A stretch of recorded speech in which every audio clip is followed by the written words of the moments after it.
Rajkot chamber of commerce and industries દ્વારા આયોજિત સ્નેહ મિલન કાર્યક્રમમાં આપણી સૌની સાથે મંચ ઉપર ઉપસ્થિત સ્વામી શ્રી પરમાત્માનંદજી, પૂર્વ મુખ્યમંત્રી અને વરિષ્ઠ આગેવાન શ્રી વિજયભાઈ રૂપાણી, મારા સાથી મંત્રી શ્રી ભાનુબેન બાબરિયા, સાંસદ શ્રી રામભાઈ મોકરિયા, મેયર શ્રીમતી નયનાબેન પઢેરિયા, જિલ્લા પંચાયતના પ્રમુખ શ્રીમતી પ્રવીણબેન રંગાણી, મારા સાથી ધારાસભ્ય શ્રી દર્શિતાબેન શાહ, શ્રી રમેશભાઈ ટીલાળા,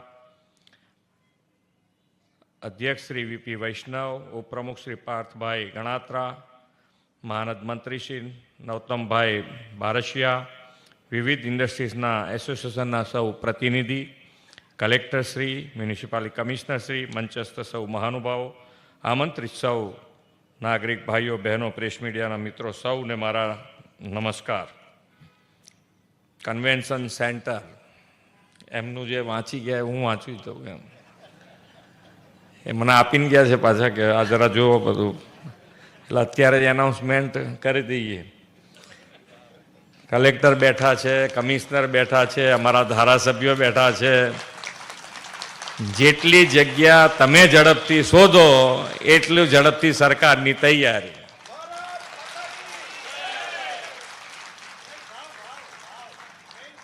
શેનો? કન્વેન્શન સેન્ટરમાં તમારે ક્યાં ભાવ જોવાનો છે? તો સારું, તમે ભાવથી લેતા હશો તો એ કરી દઈશું અમે તો.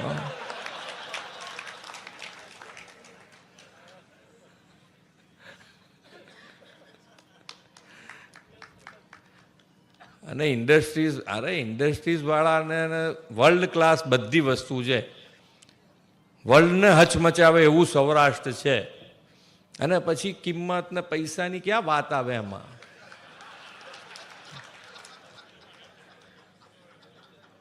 પથ્થરને પાટું મારે એમાંથી પૈસા ઉભા કરે એવી તાકાત વાળા વ્યક્તિઓ છે. અને ગુજરાત સરકાર બી કોની જોડે તો આશા રાખે? તાકાત વાળા વ્યક્તિ જોડે જ આશા રાખે ને, બાકી તો આપવાનું જ છે સરકારને. પણ છતાંય તમે તમારી જે માંગણીઓ છે સરકાર તરીકે અમારી જે રીતે અત્યાર સુધી બધાને આપવામાં આવી હશે એ પ્રમાણે તમને આપીશું. જે કીધું કે જીઆઈડીસી અને જીઆઈડીસીમાં વિજયભાઈ એક અત્યારે કે જંત્રી તમે ના વધારવાના હોય તો જીઆઈડીસીની જંત્રી પ્રમાણે 100%, 125% અને 150% પ્રમાણે વ્યાજબી, નહીતર પાછી એ ઉપાધિ થશે.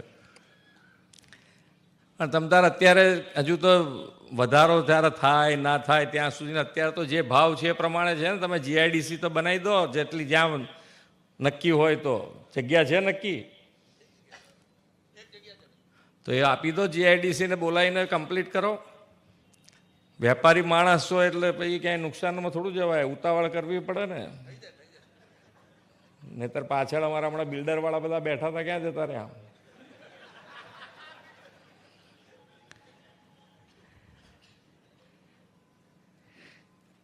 પણ માનનીય વડાપ્રધાનશ્રીના આવ્યા પછી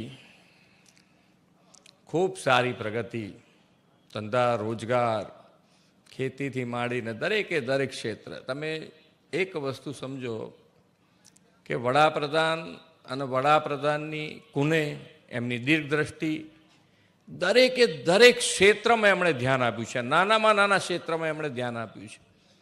આજે આપણે ઇન્ડસ્ટ્રીઝમાં ધ્યાન શું રાખવાનું? તો કે ભાઈ આપણે પર્યાવરણનું પણ એટલું જ ધ્યાન રાખવું છે. એના માટે પણ માનનીય વડાપ્રધાનશ્રીએ મિશન લાઈફ આપ્યું છે કે રોજબરોજની લાઈફમાં પર્યાવરણ ઉપર આપણે ધ્યાન રાખવું પડે. અને ધંધા રોજગારવાળા માટે તો ખાસ કે પર્યાવરણને નુકસાન ન થાય અને આપણે ધંધો રોજગાર વધારી શકીએ એના ઉપર આપણું પૂરતું ધ્યાન હોવું જોઈએ. અને એ પ્રમાણે જો આગળ વધીશું તો આપણને, મને લાગે છે ત્યાં સુધી જે પ્રમાણે ગ્લોબલી અત્યારે ગ્રીન કવરેજની વાત થતી હતી કે ભાઈ ગ્રીન એનર્જી, તો ગ્રીન એનર્જી માટે પણ અમે તો અત્યારથી વિકસિત ભારત અને વિકસિત ભારત માટે વિકસિત ગુજરાત, એટલે ઇન્ડસ્ટ્રીઝ પણ કાલે ગ્રીન એનર્જી માગે તો ગુજરાત સરકાર એના માટે તૈયારી કરીને અત્યારથી આગળ વધવાનું શરૂ કરી દીધું છે. એટલે તમને પણ ગ્રીન એનર્જી મળી રહે, તમે ડિમાન્ડ કરો એ રીતે, એના માટેની પણ તૈયારી ગુજરાત સરકાર આજથી શરૂ કરી દીધી છે. અને જે વાઇબ્રન્ટ થયું છેલ્લું, એ વાઇબ્રન્ટમાં એમઓયુ જે થયા છે એમાં 50% એમઓયુ ગ્રીન એનર્જી માટેના થયા. એટલે આપણે ધંધા રોજગારમાં બધાને ગ્રીન એનર્જી આજે નહીં તો કાલે ગ્રીન એનર્જી ઉપર જવું જ પડશે તમારે. જો ગ્લોબલ કોમ્પિટિશનમાં તમારે ઊભા રહેવું હશે તો આ ગ્રીન એનર્જી ઉપર જવું પડશે ને એમાં સરકાર તમારી સાથે ઊભી રહી શકે એના માટેના અમારા પ્રયત્નો અમે આજથી શરૂ કર્યા છે.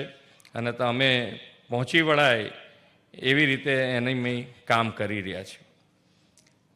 બધા લેટ છીએ એટલે તમારા બધા પ્રશ્નો, મને તો કીધું કે 118 ફરિયાદો છે, પછી 8 જ રાખી છે. પણ હવે 8 ફરિયાદ નથી, ડિમાન્ડ છે. એટલે તમારા જે પ્રશ્નોના નિકાલ છે અમારા સુધી પહોંચાડજો. ખૂબ ઝડપથી એનું સોલ્યુશન થઈ જાય એના માટેના અમારા પ્રયત્નો હોય છે. કે માનનીય વડાપ્રધાન શ્રી, એક બાજુ અમારું ચોક્કસપણે એવું માનવું છે કે એક બાજુ જ્યારે વડાપ્રધાન શ્રી વાઇબ્રન્ટ કરતા હોય, ગ્લોબલી બધા અહીંયા આગળ બિઝનેસ માટે ગુજરાતમાં આવે અને સરકાર તરીકે કોઈ પણ વેપારી ઉદ્યોગકાર હેરાન ન થાય એનું પૂરતું ધ્યાન સરકાર રાખે એ અમારી જવાબદારી છે. એટલે આપણે સૌ તમારા જે પ્રશ્નો હોય એ ઝડપથી અમારા સુધી પહોંચાડજો. અમે ખૂબ ઝડપથી એનું સોલ્યુશન કરીશું અને આપણે સૌ સાથે મળી અને 2047માં જે માનનીય વડાપ્રધાનશ્રીનું વિકસિત ભારત બનાવવાનો જે સંકલ્પ છે એ વિકસિત ભારત માટે આપણે સૌ સાથે મળી અને વિકસિત ગુજરાત અને વિકસિત ગુજરાતી માટે આપણે સૌ સાથે મળીને આગળ વધીએ એ જ અભ્યર્થના. ભારત માતા કી જય. વંદે માતરમ. જય જય ગરવી ગુજરાત.